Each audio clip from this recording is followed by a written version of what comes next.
नमस्कार विद्यार्थी मित्रांनो, सर्वांसाठी शुभ प्रभात। मी आहे प्राध्यापक गणपत उगडे। टिक्कर मराठीमध्ये आपल्या सर्वांचे मनपूर्वक स्वागत। चला तर मित्रांनो, तुम्ही सर्वजण सरळ सेवा भरती परीक्षा तयारी करत आहात। ही तयारी करत असताना टीईटी असेल, राज्य उत्पादन शुल्क असेल, आरोग्य विभाग असेल, इतर सर्वच सरळ सेवा परीक्षेसाठी तुम्हाला मराठी व्याकरण निर्णायक आहे। माझा गेल्या 32 वर्षाचा अनुभव आहे। एमपीएससी असेल, यूपीएससी असेल, सरळ सेवा भरती असेल, पोलीस भरती असेल, वनरक्षक असेल, तलाठी असेल, सर्वच परीक्षांना नाशिक, पुणे, मुंबई, पुणे सगळीकडे मराठी व्याकरण वेगवेगळ्या बॅचेसला मी शिकवत असतो। ठीक आहे, तर आज आपण या ठिकाणी या 5व्या पुष्पामध्ये 5व्या भागामध्ये अतिसंभाव्य प्रश्नांचा आपण विचार करणार आहोत। काही दिवसातच आपण दर दिवशी लाईव्ह मध्ये येणार आहोत, दर दिवशी 7 वाजता। चला तर जास्त वेळ न घेता आपण आपले प्रश्न प्रकार पाहणार आहोत। प्रश्न प्रकाराचा विचार करत असताना काय प्रश्न आहे पाहूया। तुझ्या भेटीने किती आनंद झाला, वाक्याच्या शेवटी कोणते विरामचिन्ह येईल? तुझ्या भेटीने किती आनंद झाला, आपल्या अंतकरणातील भावनांचा ज्यावेळेस उद्रेक वगैरे होतो, उल्लेख वगैरे केला जातो, त्या ठिकाणी येतं उद्गार चिन्ह। आणि म्हणून इथं कोणतं चिन्ह आहे रे? उद्गार चिन्ह। ही बाकीची उत्तरं कशी आहेत? चूक आहे। जर डब्ल्यूएच क्वेश्चनने प्रश्न विचारला असेल, प्रश्नार्थी वाक्य, वाक्याच्या शेवटी पूर्ण विराम असेल, विधानार्थी वाक्य, बरोबर आहे, अशा अर्थानं हे उत्तर बरोबर आहे। पुढे उंदीर या शब्दाचं सामान्य रूप ओळखा। आता लक्षात घ्या बरं का, सामान्य रूप म्हणजे काय? सामान्य रूपावरती बऱ्याच वेळा प्रश्न विचारला जातोय आणि म्हणून इथं तुम्हाला लक्षात घ्यायचं आहे, शब्दाला विभक्ती प्रत्यय, शब्दाला विभक्ती प्रत्यय किंवा शब्दयोगी अव्यय, शब्द योगी अव्यय लागण्यापूर्वी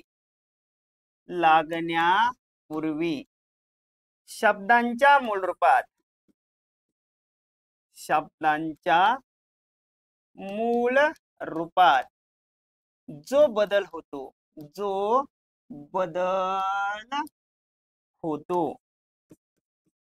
त्या बदलाला त्या नामाचे सामान्य रूप म्हणतात। सामान्य रूप म्हणतात। लक्षात ठेवा बरं का, कारण सामान्य रूपावर ते आधारित बरेच प्रश्न असतात। शब्दाला विभक्ती प्रत्यय किंवा शब्दयोगीला अव्यय लागण्यापूर्वी शब्दांच्या मूळ रूपामध्ये जो बदल होतो त्या बदलाला त्या शब्दाचं सामान्य रूप असे म्हणतात। मग इथं मी जर म्हटलं उदाहरण, उंदराला औषध टाकायला हवं, औषध टाकण्यास हवे। आता इथं उंदराला औषध टाकण्यास हवे म्हटल्यानंतर मूळ धातू या ठिकाणी हा ला प्रत्यय लागला बरं का, ला लागला प्रत्यय। मूळ शब्द काय आहे? उंदीर, प्रत्यय लागला ला, सामान्य रूप झालं उंदरा। उंदरा हे त्याचं काय झालं रे? सामान्य रूप झालं। ओके, मग हे उत्तर बरोबर आहे आणि ही बाकीची उत्तर काय आहे? चुकीचं आहे। उंदराला। ओके, नीट व्याख्या घ्या बरं का, याच्यावर आधारित बरेच प्रश्न असतात। शब्दाला विभक्ती प्रत्यय किंवा शब्दयोगी अव्यय लागण्यापूर्वी शब्दांच्या मूळ रूपात जो बदल होतो त्या बदलाला त्या नामाचे सामान्य रूप असे म्हणतात। येतंय लक्षात? पुढे चला। शेतकऱ्याने शेत नांगरले, योग्य शब्द भरा। किती सोपं आहे ना? शेतकऱ्याने शेत नांगरले, इथं ने प्रत्यय आहे, तृतीयेचे प्रत्यय लागले। बाकीची उत्तरं कशी आहेत रे? चूक आहेत। एकदम सिंपल प्रश्न असतात। तुमच्या मनातील अवघड हा शब्द डिलीट मारा। पहा इथं सामान्य रूप ही पुढील प्रमाणे बदलतात। आकारांत स्त्रीलिंगी नामाचे सामान्य रूप यकारांत होते। आता हे चुकीचं आहे। आता कसं होईल रे? तर इथं आकारांत स्त्रीलिंगी नामाचे सामान्य रूप यकारांत होतं। हे चूक आहे, बरोबर आहे ना. त्याच्यानंतर पुढे जर पाहिलं तर आकारांत पुल्लिंगी नामाचे सामान्य रूप यकारांत होते, हे पण चूक आहे, आकारांत होते. ओकारांत स्त्रीलिंगी नामाचे सामान्य रूप एक वचनात होत नाही, हे मात्र उत्तर बरोबर आहे. मी जर म्हटलं बायको तर इथं देखील काय येईल, बायकोच येते, बायको. आणि अनेक वचनामध्ये बायकांना होतं, पण या ठिकाणी फक्त क उत्तर बरोबर आहे. ही बाकीची उत्तरं कशी आहेत रे, चुकीची आहेत. पुढे दुकान या शब्दाचे सामान्य रूप ओळखा. दुकान, आता सामान्य रूप ओळखायचं म्हणजे दुकानात गर्दी जमली, दुकानात गर्दी जमली, दुकानात गर्दी जमली, दुकानात गर्दी जमली याचा अर्थ मूळ शब्द आहे दुकान, विभक्ती प्रत्यय लागला, हा दुकान काय झाला, मूळ शब्द झाला. तो काय झाला, सप्तमीचा विभक्ती प्रत्यय, विभक्ती प्रत्यय झाला. आणि दुकाना, दुकाना हे काय झालं, सामान्य रूप झालं, सामान्य रूप झालं. हे नीट लक्षात घ्या, प्रत्येक गोष्ट समजून उमजून घेणं गरजेचं आहे. दुकाना. चला पुढे जाऊया.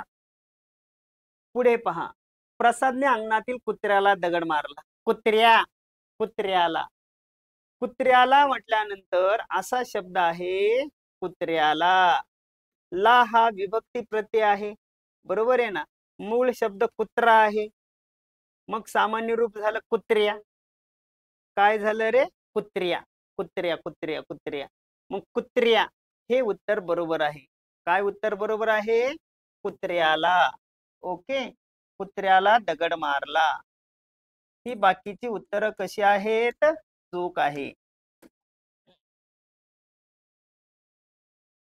पुढील पैकी कोणत्या शब्दाचं सामान्य रूप होते, तर इथं पाण्यात मासे सापडले, सापडले पाण्यात. इथं त हा विभक्ती प्रत्यय आहे, विभक्ती प्रत्यय सप्तमीचा. मूळ शब्द पाणी आहे, पाणी हा मूळ शब्द झाला, आणि पाण्या हे झालं सामान्य रूप. हे काय झालं, त्याचं सामान्य रूप झालं. काकाचं काकाच राहील, राजाचं राजाच राहतं, पेरूचं पेरूच राहतं. खाली, माझ्या अंगणात एक जांभळाचे झाड आहे. माझ्या अंगण, अंगणात, अंगणात हे उत्तर बरोबर आहे. ही बाकीची उत्तर चूक आहे. अंगण, अंगणा, अंगणात. कसं होईल, अंगणाशी अंगणाचे अंगणाला, माझ्या अंगणात, अंगणात.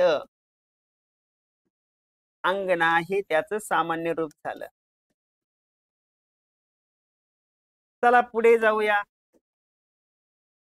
पुढे, तळ्यात कमळे उमलली होती. तळ्या, हे त हा विभक्ती प्रत्यय आहे. आता माहित झालं बरं का तुम्हाला, हे तळ्या उत्तर अगदी योग्य आहे. विभक्ती प्रत्यय ही किती व्याख्या छान आहे. मगाशी मी जे तुम्हाला सांगितलं, इथं तुम्ही IMP म्हणायचं आहे, 100% गॅरंटेड. ही कशाची व्याख्या आहे रे ही, या ठिकाणी हे जे उत्तर आहे, तर याच्यावर आधारित हे सगळे अव्यय प्रकार आहेत, हे तुम्हाला लक्षात ठेवायचं आहे. ही व्याख्या अतिशय महत्वाची आहे. विभक्त शब्दाला विभक्ती प्रत्यय किंवा शब्दयोग्य अव्यय लागण्यापूर्वी शब्दांच्या मूळ रूपात जो बदल होतो, त्या बदलाला त्या शब्दाचं सामान्य रूप म्हणतात. कडा या शब्दाचे सामान्य रूप कड्या. काय आहे रे, कड्याला, कड्या. पृथ्वी या शब्दाचा समानार्थी शब्द कोणता, पृथ्वी, धरा, वसुंधरा. कांता म्हणजे बायको, कांत म्हणजे नवरा. ओके, दारा म्हणजे पत्नी. ठीक आहे, धरा उत्तर बरोबर आहे. स्वयंभू या शब्दाचा विरुद्धार्थी शब्द कोणता, स्वयंभू, स्वयंभू, स्वयंभू लिंग, स्वयंभू म्हणजे स्वनिर्मित, बरोबर आहे ना, स्वनिर्मित, परमेश्वराने स्वतःहून निर्मित केलेलं. त्याच्या अर्थी आहे, काय आहे रे, पराधीन हे चुकीचं आहे, पारतंत्र्य दुसऱ्या तंत्र, परावलंबी दुसरं, प्रतिष्ठापित, प्रतिष्ठापित, हे नीट लक्षात ठेवा. पहा कसे प्रश्न असतात. स्वयंभू, याचं उत्तर आहे प्रतिष्ठापित. काय उत्तर आहे? प्रतिष्ठापित. हे उत्तर अगदी बरोबर आहे. प्रतिष्ठापित, आपहून स्वतः निर्माण केलेलं, आणि स्वयंभू स्वतःहून नैसर्गिकरित्या, आपण जसं म्हणतो नॅचरल, तयार झालेलं. द्विगु समास ओळखा. पंचपाळे, 5 भांड्यांचा समूह. वांगी भात, भोजन भाऊ, पुरणपोळी, हे बाकीचं वेगळे. समासाची उदाहरण ही अव्ययभाव, मध्यम पदलोपी, मध्यम पदलोपी.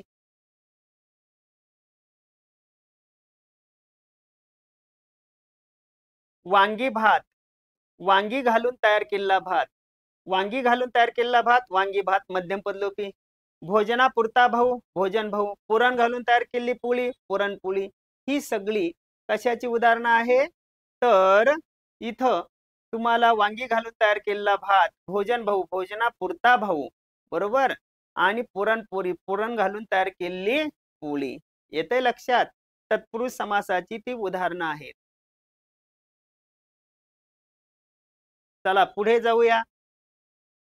बहु असो सुंदर संपन्न की महान महाराष्ट्र देश हा. आता हे आहे कृप कोल्हाटकरांचं. हे बाकीचं कृप कोल्हटकर जे आहेत ना, त्यांनी हे लिहिलेलं आहे. बहु असो सुंदर की महाराष्ट्र. गाजलेल्या महाराष्ट्र गीताचे कर्ते कोण आहे? कृप कोल्हटकर. कैकेयीला दशरथाने 2 वर दिले. वर दिले हे नाम झालं. वर म्हणजे वचन किंवा आशीर्वाद. वर हे नाम झालं. वाक्यात येणारा एकच शब्द 8 प्रकारचं कार्य करतो, त्याला शब्दांच्या 8 जाती म्हणतात. नामाची जागा बदलली, शब्दाची जागा बदलली, त्याचं कार्य बदलतं. कोणत्याही प्रसंगी ज्याची बुद्धी स्थिर असते, अशी व्यक्ती स्थितप्रज्ञ. आधुनिक विचारांचा सनातनी, ज्याला कोणी शत्रू नाही असा अजात शत्रू. एकाच वेळेस अनेक गोष्टीकडे लक्ष देणारा अष्टावधानी. तर स्थितप्रज्ञ. भाजीपाला घेऊन बाबा घरी आले. अधोरेखित शब्दाचा समास ओळखा. भाजीपाला, तर समाहार द्वंद्व समास. एकाच जातीच्या अनेक पदार्थांचा समावेश होतो. कढीपत्ता आणला, कोथिंबीर आणली, वांगे आणले, बटाटे आणले, ओके, अशा अर्थानं. शुद्ध शब्द ओळखा. मनस्थिती. मनस अधिक स्थिती बरोबर मनस्थिती. हे उत्तर बरोबर आहे. या ठिकाणी हा संधीचा प्रकार आहे. हे पहा असं, मनस अधिक स्थिती बरोबर मनस्थिती. मन अधिक स्थिती बरोबर मनस्थिती. येतंय लक्षात? पुढे खालील एकेरी अवतरण चिन्ह ओळखा. एकेरी. आता एकेरी अवतरण चिन्ह, हे एकेरी अवतरण चिन्ह आहे. या ठिकाणी हे उद्गार चिन्ह. हे कोणतं चिन्ह आहे? उद्गार चिन्ह. हे दुहेरी अवतरण आहे. कोणतं आहे चिन्ह हे? याला म्हणायचं दुहेरी अवतरण. हे पूर्ण, स्वल्प, अर्ध, अपूर्ण विराम. आणि हे आहे एकेरी अवतरण चिन्ह. तर एखाद्या शब्दावर जोर किंवा भार देताना, एखाद्या शब्दावर जोर किंवा भार देताना एकेरी अवतरण चिन्ह वापरतात. मी जर म्हटलं मानवाच्या, मानवाच्या तोंडावाटे, तोंडावाटे निघणाऱ्या, निघणाऱ्या मूलध्वनींना, मूलध्वनींना वर्ण म्हणतात. काय म्हणतात रे? वर्ण म्हणतात. हे तुम्हाला लक्षात ठेवायचं आहे. मानवाच्या तोंडावाटे निघणाऱ्या मूलध्वनींना वर्ण म्हणतात. वर्ण हे सिंगल इन्व्हर्टेड मध्ये घेतलेलं आहे. वर्ण हे पहा, वर्ण वर्ण कशामध्ये घेतलेला आहे? ह्या सिंगल इन्व्हर्टेड कॉमा आहे आणि याच्यामध्ये शब्द लिहिला वर्ण. ओके, चला पुढे जाऊया. रेकणे हे कोणत्या प्राण्याच्या बाबत नाददर्शक शब्द आहे? म्हैस रेकत असते. म्हैस काय होते रे? म्हसाड, म्हैस, मस मस. म्हैस काय होते? रेकते. शेळी मे. हत्तीचं चिरकणं, चित्कार. ओके, हत्तीचा काय असतो रे? चित्कार. खालीलपैकी कोणता वर्ण ओष्ठ वर्ण नाही? ओष्ठ कशाला म्हणायचं? प फ ब भ. प फ ब भ म हे ओष्ठ आहे. प फ ब भ म. मग त थ द ध न हा काय आहे रे? न. हे ओष्ठ आहे आणि हे काय आहे? दंत्य. ओके, मग नाही म्हटलेलं आहे. हे बाकीचे सगळे ओष्ठ आहे. इथं नाही शब्द वापरलाय. नाही म्हणजे न. ओके, महोत्सव या शब्दाचा योग्य संधी विग्रह ओळखा. महा अधिक उत्सव बरोबर महोत्सव. महा अधिक उत्सव बरोबर महोत्सव. इथं आ आहे, इथं उ आहे. काय तयार झाला रे? ओ. याला काय म्हटलं जातं? वृद्ध्यादेश संधी. कोणती संधी आहे? वृद्ध्यादेश संधी.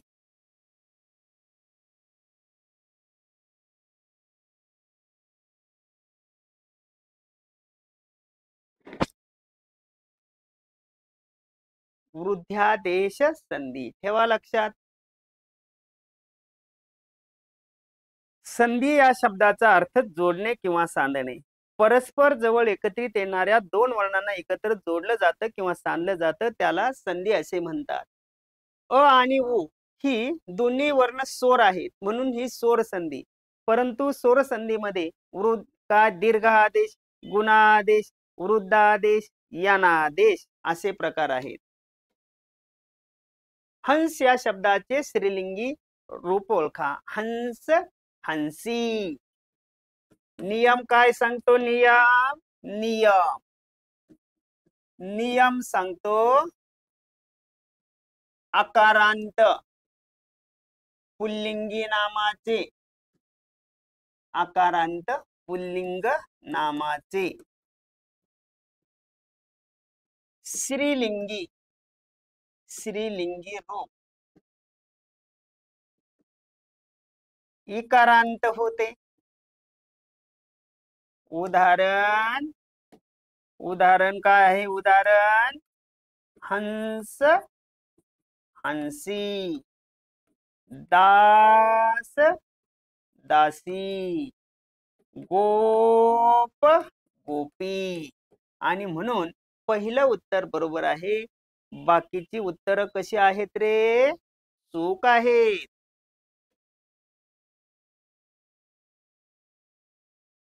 खालील कोणत्या विभक्तीचे दोन्ही वचनातील प्रत्यय सारखेच आहेत? सारखेच आहेत. तर उत्तर आहे तुमचं काय? की प्रथमा विभक्ती. प्रथमा विभक्ती प्रत्यय नाही. द्वितीया सलाते, सलानाते. षष्टी चा, चीचे, चेचाची. सप्तमी तई आ. म्हणजेच दोन्ही वचनात याचा अर्थ म्हणजे इथं तुम्हाला लक्षात घ्यायचं आहे एक वचन आणि दुसरं काय आहे रे? दुसरं आहे इथं अनेक वचन. अनेक वचन, अनेक वचन. मग इथं काय आहे दोन्ही वचनात सारखे प्रत्यय, तर ते आहे स ला ते, स ला नाते, स ला ना ते. खालीलपैकी कोणत्या विभक्तीचे प्रत्यय दोन्ही वचनात सारखेच आहे? उत्तर आहे तुमचं द्वितीया, सलाते सलानाते. खर तर प्रथम विभक्ती प्रत्यय नाही, दोन्ही वचनात म्हटलेलं आहे. तया तया, ओके ओके ओके ओके, दोन्ही वचनात सारखेच आहे, बरोबर आहे ना. आता सारखेच आहे म्हटल्यानंतर इथं पहा बरं का, प्रश्न कसा आहे, उत्तर काय आहे. दोन्ही वचनात सारखे आहे, हे आहे एक वचन आणि हे काय आहे अनेक वचन, नाही बरं का, अनेक वचन. आता माझ्या लक्षात आलंय, काय लक्षात आलं पहा, लक्षात असं येतंय की या ठिकाणी ही जी काय आहे ना सप्तमी, तर सप्तमीचे प्रत्यय तया तया, इथं त ई आ, त ई आ. आता इथं द्वितीया, आता ही काय झाली रे, ही विभक्ती झाली, ही विभक्ती. आता ही झाली कोणती, सप्तमी, आणि ही काय आहे द्वितीया. द्वितीयेचे प्रत्यय काय आहे, स ला ते, स ला ते. इथं काय आहे, स ला ना ते.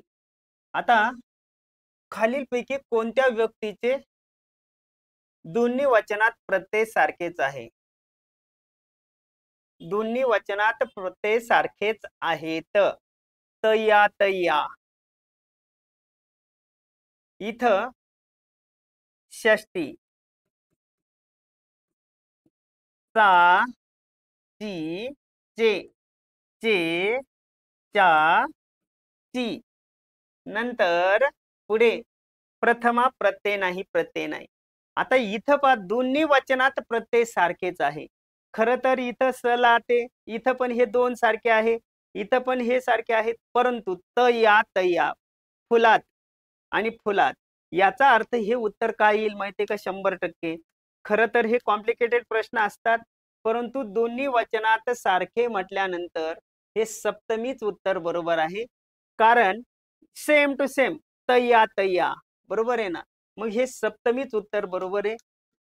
खरं पाहिलं तर इथं सला ते, इथं सला आहे, इथं चे आहे, इथं पण चे आहे, इथं ची आहे, इथं पण ची आहे.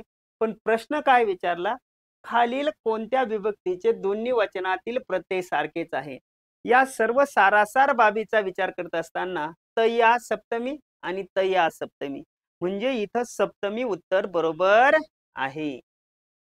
चला, असतं एखादा प्रश्न असा, तर एकूणच प्रत्येक प्रश्नाची आपल्याला काय करावी लागते, शहानिशा करावी लागते. याचं उत्तर हेच का, तेच का, असंच का, तसंच का.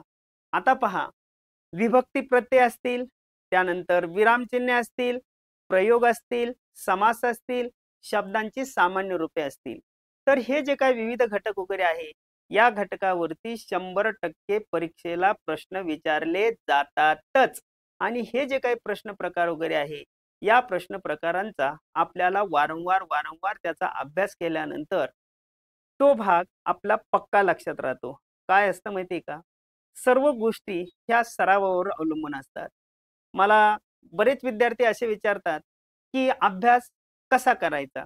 आता अभ्यास कसा करायचा याच्यापेक्षा त्या ठिकाणी तुमचं माइंड सेट असलं पाहिजे, ज्याला टाइम मॅनेजमेंट आणि माइंड मॅनेजमेंट म्हणतात. तुमच्या मनातून तीव्र इच्छा असली पाहिजे की मला हक्काची, मानसन्मानाची आणि प्रतिष्ठेची भाकरी मिळवायची आहे. बरेच विद्यार्थी पुस्तक वाचत राहतात, पण त्याची रिव्हिजन म्हणजे काय, वाचलेला जो भाग वगैरे आहे तो तुमच्या लक्षात किती राहतो हे आजमावणं, यालाच त्या पाठाची म्हणा, घटकाची म्हणा, किंवा पुस्तकाची म्हणा, विषयाची म्हणा, रिव्हिजन असं म्हणतात.